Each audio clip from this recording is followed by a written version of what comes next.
जय जय श्री राधे। वट सावित्री मंदिर और उससे जुड़ी सावित्री सत्यवान की कथा भारतीय संस्कृति की में नारी की निष्ठा, प्रेम और शक्ति का प्रतीक है। यह कथा महाभारत और पुराणों में विस्तार से वर्णित है। आइए संपूर्ण कहानी समझते हैं। वट वृक्ष सावित्री मंदिर की संपूर्ण कथा। बहुत समय पहले की बात है। राजा अशुपति एक प्रतापी धर्मपरायण राजा थे। मध्य देश अर्थात पंजाब के वे शासक थे। राजा के कोई संतान नहीं थी। उन्होंने सावित्री देवी की कृपा पाने के लिए वर्षों तक तप किया। अंततः देवी सावित्री प्रकट हुई और वरदान दिया, राजन तुम्हें एक तेजस्वी पवित्र पुत्री प्राप्त होगी। राजा ने पुत्री का नाम देवी के नाम पर ही सावित्री रखा। अब सावित्री बड़ी होकर अत्यंत सुंदर, विदुषी और गुणवान हुई, लेकिन जब उसके विवाह का समय आया तो उसके लिए कोई योग्य वर नहीं मिल पाया। स्वयं सावित्री ने वन घूम घूम कर अपना जीवन साथी खोजने का निश्चय किया।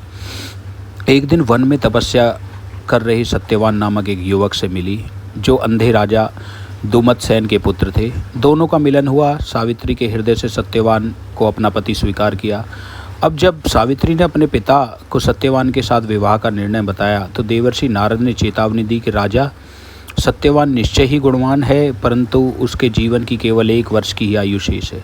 राजा अशुपति बहुत चिंतित हुए, परंतु सावित्री ने दृढ़ता से कहा, भगवान, जीवन मरण तो विधाता के हाथ में है। मैं तो सत्यवान के ही पति स्वीकार करना चाहती हूँ।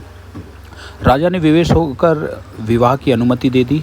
अब मृत्यु का दिन आया तो विवाह के 1 वर्ष बाद वह दिन आया जब सत्यवान की आयु समाप्त होनी थी। सावित्री ने उस दिन व्रत रखा, उपवास रखा। वट अर्थात बरगद का जो पेड़ होता है, वृक्ष के नीचे बैठकर पूजा की। वह अपने पति के साथ वन में लकड़ी काटने गई। तभी सत्यवान को चक्कर आया और वहाँ गोद में सिर रखकर सो गया। उसी समय यमराज प्रकट हुए और सत्यवान की आत्मा लेकर जाने लगे। सावित्री की निष्ठा और यमराज का कुछ संवाद है। जैसे सावित्री भी यमराज के पीछे पीछे चलने लगी। यमराज ने कहा, देवी लौट जाओ, जब धर्म के विरुद्ध है। सावित्री ने उत्तर दिया, जहाँ तक मेरा पति जाएगा वहाँ तक मेरा धर्म हो ही जाएगा। यमराज उसकी वाणी और निष्ठा से प्रसन्न हुए। 3 वरदान दिए।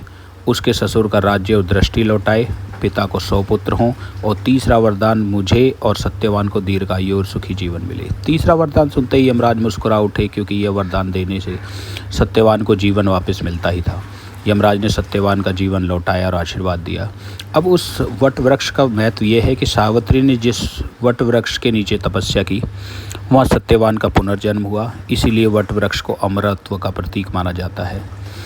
जो स्त्री वट वृक्ष की पूजा करेगी और सावित्री के समान निष्ठावान होगी, उसे अखंड सौभाग्य प्राप्त होगा। वट सावित्री मंदिर की आस्था भी है कि भारत के कई स्थानों पर वट सावित्री मंदिर है, जिसमें पुणे है,